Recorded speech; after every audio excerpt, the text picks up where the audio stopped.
Hi everyone, welcome back to my channel Investor Happy. Halo semua, video kali ini kita akan bahas lagi saham request dari subscriber channel Investor Happy. Oke, kita akan bahas saham BKSL atau Sentul City Tbk.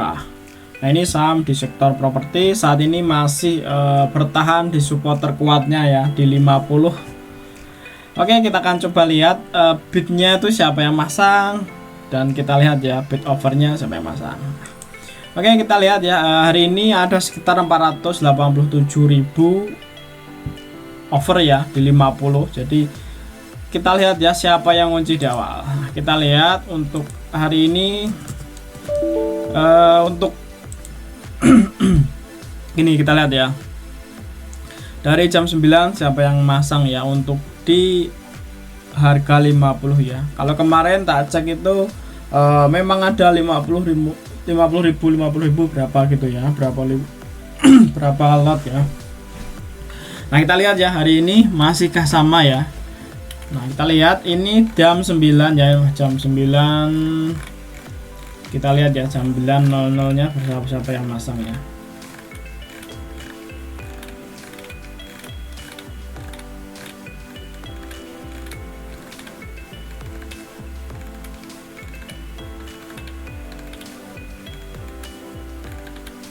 Nah, ini ya jam 9 ada 10.000 ya. Ini 1 2 3 4 5 6 7 ya, udah 70 80 udah 100.000 nih ya. 100.000 dari awal ya, baru jam 9 tuh udah di 100.000 lot. Ya. Nah, belum biasanya di sesi 2 ada 50 ribuan, nih ada 50, ada 10.000 lagi ya. Kalau kemarin tuh dia sistemnya 50 ya, 50.000. Di sini hari ini beda ya, 10 ribuan. Jadi ini udah 120 ya.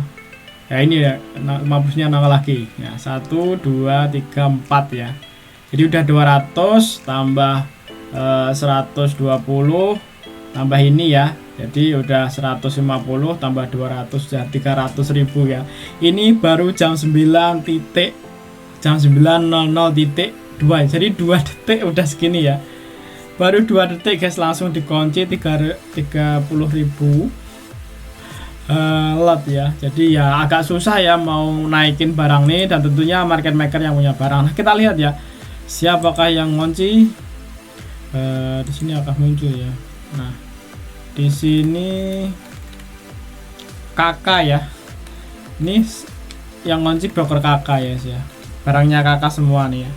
Bahkan ini nggak sampai jam 3 nih ya, nggak jebol ya, untuk overnya kakak nggak habis, jadi memang ini barangnya kakak semua ya. Nah, kalau kita lihat di hits ini memang kelihatan udah ada akum ya, beberapa kali ini udah agak akum juga ya. Udah ada spek volume juga nih ya, naik turun lagi nih ya.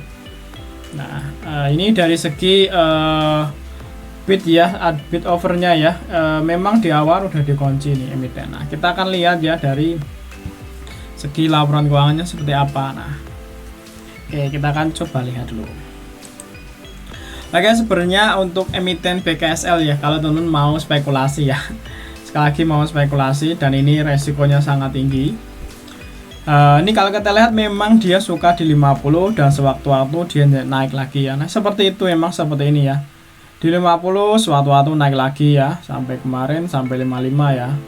50 sewaktu-waktu naik ya. Bahkan ini kalau kita lihat dari sini ke sini ya. Ini sekitar 60%. Nah, seperti itu. Cuma ya seperti itu ya. Nggak tahu kapan akan jalannya, nggak bisa diprediksi ya. Cuma kalau kita lihat historikalnya ini, kalau tahun lalu ini ya nggak lama dia dari 50 naik lagi ya. Ini start dari Januari, ini Maret 3 bulan ya naik. Ini Maret, ini Maret masih naik lagi.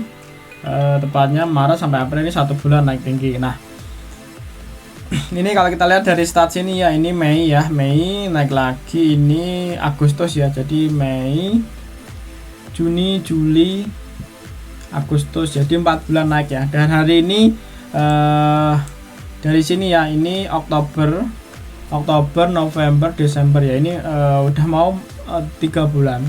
Jadi kemungkinan ya kalau kita lihat histori belakang tuh rata-rata di cuma 4 bulan dia naik ya. Cuma nggak tahu apakah polanya sama atau enggak ya.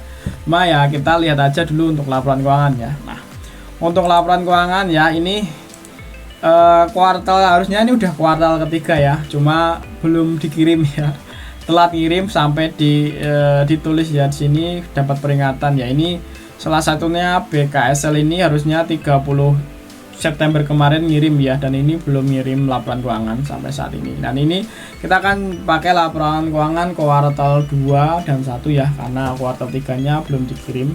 Harusnya ini udah mau kuartal keempat ya, karena udah Desember ya.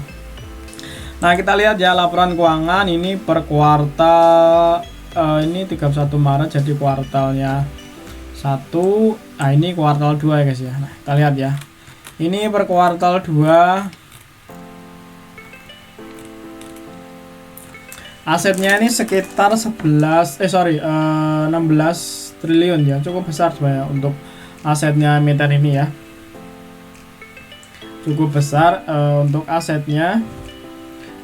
Kalau kita bandingkan secara year to year ini stuck ya, bahkan ininya turun ya, dari 16.654 turun ke 16.603 yang untuk asetnya memang turun ya.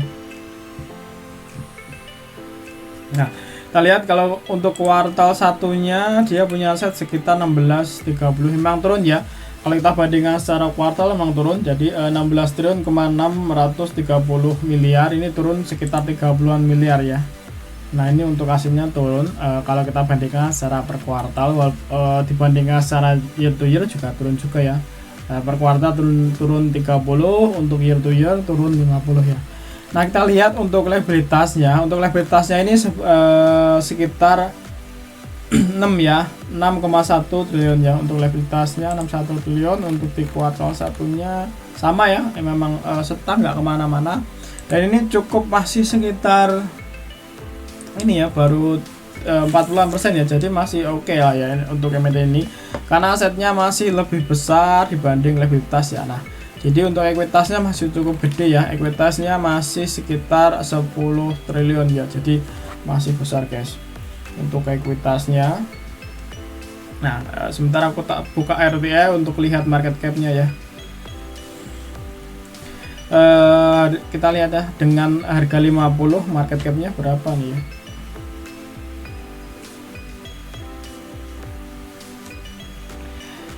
Market cap-nya 3,35, jadi masih cukup di bawah ya. Sebenarnya untuk ekuitas gini dengan market cap 3,35 masih sangat kecil ya sebenarnya guys ya. Cuma normalnya gitu, cuma harga kan yang menentukan pasar guys ya. Kalau kita hitung-hitungan mau akuisisi ini cukup 30 beli nilainya 3,3 T, dapat ekuitas sekitar ini, kan harusnya di bawah harga ya. Cukup murah ya kalau kita hitungannya seperti itu ya. Cuma sekali lagi pasar yang menentukan ya. Tapi emiten ini cukup ini ya, cukup liquid, lotnya cukup banyak ya. Karena share isunya udah banyak, sekitar 67 miliar ya. Jadi untuk emiten seperti ini ya seperti itu, biasanya bercokol di 50-an ya. Nah, untuk yang lot-lot gede ya, untuk share-nya atau gede biasanya di 50-an atau di 100-an ya. Nah, untuk ekuitasnya masih 10 triliun. Nah, kita lihat ya untuk pendapatan. Nah, untuk pendapatan ini rugi ya. Rugi sekitar 18 miliar ya, 18 miliar. Nah, ini ya. Kalau kita bandingkan secara year to year ini ya guys ya, rugi dari sebelumnya untung ya sekitar 280 miliar, ini rugi jadi 18 miliar. Cuma kita lihat nanti di kuartal ke-3, 4 seperti apa ya, karena memang kalau kita lihat historikalnya ini cukup ya, cukup besar juga untuk pendapatannya sekitar 286. Nah, cuma historikal kemarin emiten ini belum bagi dividen ya, sayangnya seperti itu, belum ada record untuk bagi dividen. Nah, kita lihat ya untuk kuartal di satunya ya, itu punya utang berapa ya, kita lihat ya. Nah, apakah turun apakah naik. Nah, untuk kuartal 1 ini kerugian sekitar 35 ya, 35 miliar. Jadi ini memang turun ya. Ada positifnya ya sebenarnya, ada perbaikan kinerja ya kalau kita lihat secara per kuartal. Jadi dari sebelumnya rugi 35 miliar turun ke 18. Jadi turun hampir separuh ya, hampir separuh. Jadi harusnya ya kalau memang kinerjanya sama ya, misalnya per kuartal sama, kemungkinan di kuartal ketiga atau 4 ini udah nggak minus ya, kemungkinan ya, dengan catatan performanya sama ya per kuartal. Ini kan 35 turun ke 18, artinya kan hampir separuh ya. Nah, seharusnya nanti di kuartal ketiga harusnya udah surplus ya, dan kuartal 4 harusnya udah cuan ya, harusnya, dengan catatan performanya sama ya. Dan ini memang masih rugi guys ya untuk di kuartal kedua, cuma ada penurunan kerugiannya dari 35 turun ke 18 ya. Nah, kita lihat untuk cash flow-nya apakah masih hancur apakah enggak. Nah, kita lihat penting juga cash flow-nya masih minus ya, sekitar 47 miliar ya. Cash flow-nya minus 47 miliar. Nah, ini 97 sama ya, cash flow-nya juga turun juga ya kerugiannya. Dari sebelumnya minus 97 turun ke 47, separuh sendiri ya, sama seperti pendapatannya. Nah, untuk laporan keuangan kurang lebih seperti itu guys ya. Jadi memang emiten ini masih rugi, cuma kalau kita bandingkan secara per kuartal, dari kuartal 1 berbanding kuartal 2 ini sudah ada perbaikan kinerja ya, dari sebelumnya rugi 35 miliar turun jadi 18 ya. Nah, nanti kita lihat ya nanti di kuartal ketiga seperti apa. Kalau performanya sama, harusnya kuartal 3 ini udah nggak cuan, nggak rugi sebesar ini ya, bahkan bisa aja udah surplus, udah menghasilkan untung ya, dan kuartal 4 harusnya udah untung ya. Nah, dengan catatan kinerjanya sama guys. Nah, oke, untuk segi overnya memang di awal ya, baru jam 9 titik 2 detik udah diganjel sekitar 300.000 lot ya. Nah, oke, kurang lebih seperti itu guys ya untuk analisa saham BKSL. Dan ini historikalnya memang menarik ya, 4 bulanan ya, 3-4 bulanan biasanya dia jalan ya. Nah, dari ini udah mengendap sekitar dari Oktober, saat ini udah masuk ke